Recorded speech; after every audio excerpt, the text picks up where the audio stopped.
Sir আপনার নাম? নিসর্গ বিশ্বাস। ফারহিন সুলতানা। আপনারা আপনাদের যে সিনেমা আপনারা কাজ করেছেন, যদি ছোট্ট করে একটু এক্সপিরিয়েন্সটা শেয়ার করেন। এক্সপিরিয়েন্স বলতে খুবই ভালো এক্সপিরিয়েন্স ছিল। একটা হচ্ছে যে the film is all about something that is happening in a social life. আমাদের আজকের এই পুঁজিবাদী সমাজে আমরা যেখানে থাকছি, সেই জায়গায় দাঁড়িয়ে একটা সোশ্যাল লাইফ কীরকম হতে পারে, সেখান থেকে প্রেমটা কিভাবে ডেভেলপ করতে পারে এবং সেটার একটা ভাঙন কিভাবে হতে পারে, এই পুরো জিনিসটা এক্সপ্লেন করে। এবং ওর সঙ্গে আলাপ হওয়াটা নতুন একটা অভিজ্ঞতা ছিল। তো তারপরে তো দুজনের কেমিস্ট্রিটা আস্তে আস্তে হতে থাকে শুটিংয়ের মধ্যে, মানে আগে পরিচিতি ছিল না, তো সেটাও একটা নতুন ভালো অভিজ্ঞতা। আমার জন্য ব্যাপারটা একটা অন্যরকম অভিজ্ঞতা, কারণ এর আগে আমি এরকম কোনো কাজ করিনি। এটা প্রথম একটা এক্সপিরিয়েন্স আমার লাইফে।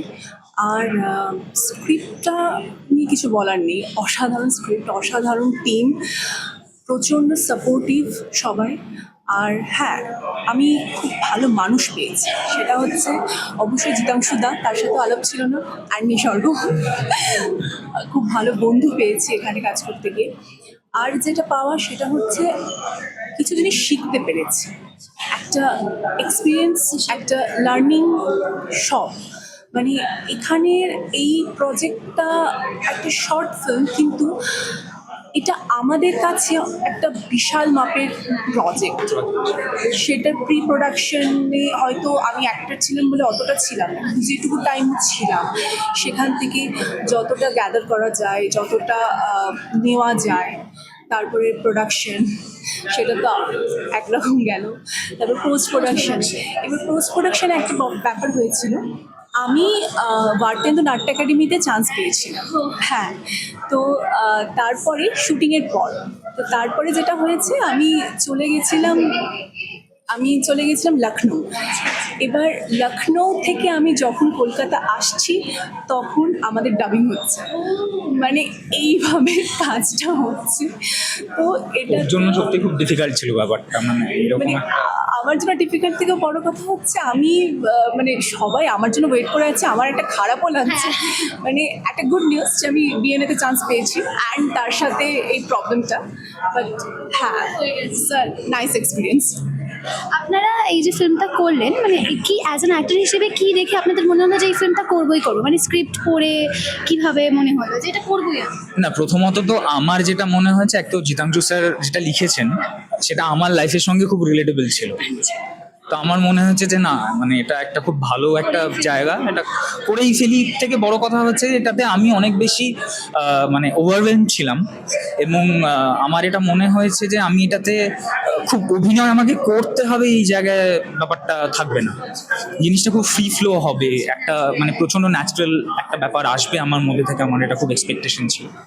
তো সেই জায়গাটাই আর কি মেন ছিল, ইস্যু ছিল আর কি। হ্যাঁ, ব্যাপারটা হচ্ছে যে প্রথমে তো আমি অ্যাডটা দেখেছিলাম, আমার পরিচিত একজন বলেছিল যে এরকম কাস্টিং চলছে, এইরকম ব্যাপার। তো আমি ফার্স্টে গেছিলাম, কথা বলেছিলাম অডিশনের জন্য। তো আমার যেটা স্ট্রাইক করেছিল সেটা হচ্ছে অমৃতা ক্যারেক্টারটা, ও একজন অ্যাক্টর, আমিও অ্যাক্টর। এবং যখন জিতাংশুদা ব্রিফটা করলেন, আমি কোথাও গিয়ে না অমৃতার সাথে নিজেকে কানেক্ট করতে পেরেছিলাম। মানে শুধু অ্যাক্টর না, স্ট্রাগলিং অ্যাক্টর। সিনেমাটাতে যেরকম অমৃতার জার্নিটা আছে, স্টার্টিং থেকে এন্ডিং অবধি, পুরো জার্নিটা একটা সার্কেল, সেটা আমাকে মানে অসাধারণভাবে, মানে কি বলবো, টেনেছে।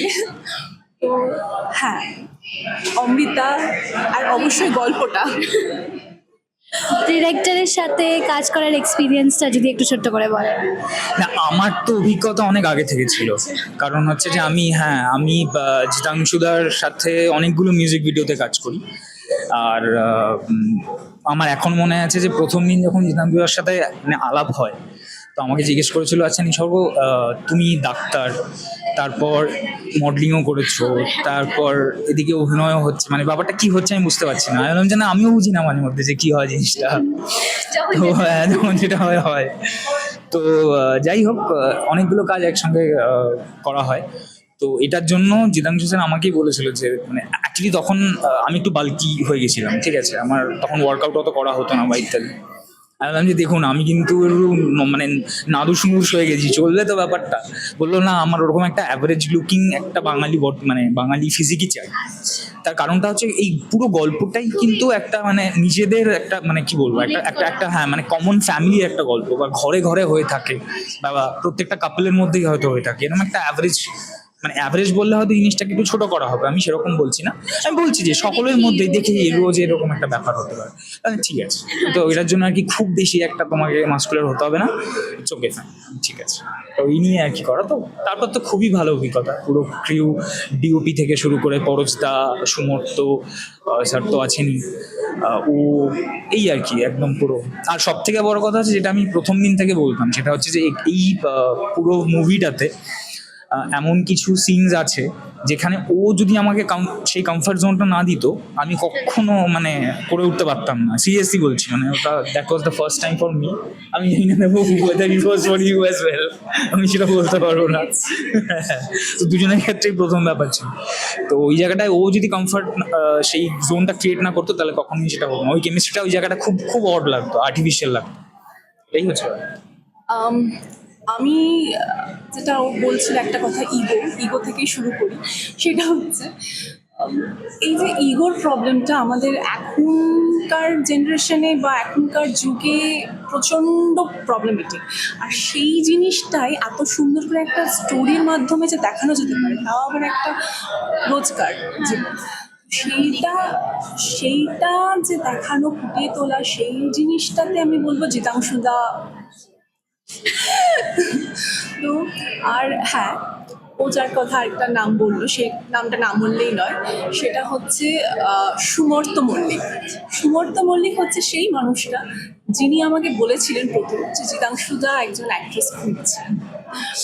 তো আর তার সাথে জিতাংশুদা ছাড়াও পরশদা, আমাদের আরও কৃতে যারা ছিলেন সবাই, মানে সবাই, এদের সবার মানে ইনভলভমেন্টস না থাকলে না সেই ব্যাপারটা হয়। আর জিতাংশুদার ব্যাপারটা হচ্ছে যে জিতাংশুদার সাথে কথা বললে একটা আলাদা কমফোর্ট জোন পাওয়া যায়। আমি যখন প্রথমবার দেখা হয়েছিল, কথা বলেছিলাম, তখন আমি ওনাকে চিনতাম না অবভিয়াসলি। তো কিন্তু উনি যখন কথা বললেন, মানে মানুষকে বোঝা, মানুষকে তাকে স্পেস দেওয়া, ঠিক আছে তুমি বলো, তোমার স্পেসটা দাও, তোমার ব্যাপারটা আমি শুনছি, আমি বুঝছি, তারপরে আমি আমারটা বলি। এই যে ব্যাপারটা, এই জিনিসটা আজকাল সবার মধ্যে দেখা যায় না, হয়তো আমার মধ্যেও নেই, আমি স্বীকার করছি আমার মধ্যে অতটা নেই। হ্যাঁ, কিন্তু জিতাংশুদার এই ব্যাপারটা অসাধারণ আছে, আর বিপুল পরিমাণে আছে, কিন্তু এটাই জিতাংশুদার প্লাস পয়েন্ট। তো এই জিনিসটা একটা আলাদা শ্রদ্ধার জায়গা তৈরি করে। না, তার থেকে বড় কথা আমার যেটা মনে হয়, আমি জানি না তোমার মনে আছে কিনা, প্রথমে যখন ফার্স্ট ওয়ার্কশপটা হয় তখন মানে আমরা কিভাবে নিজেদের মধ্যে কেমিস্ট্রিটা তৈরি করব সেটার জন্য আর কি মানে হঠাৎ করে উনি বললেন যে যা খুশি একটা কনভারসেশন। তো এবার আমিও মানে একদম ভুলভাল বকছি, ও ভুলভাল বকছে, বকে যাচ্ছি, তো ওটাই একটা মানে বেশ একটা ভালো কেমিস্ট্রিতে কনভার্ট হয়।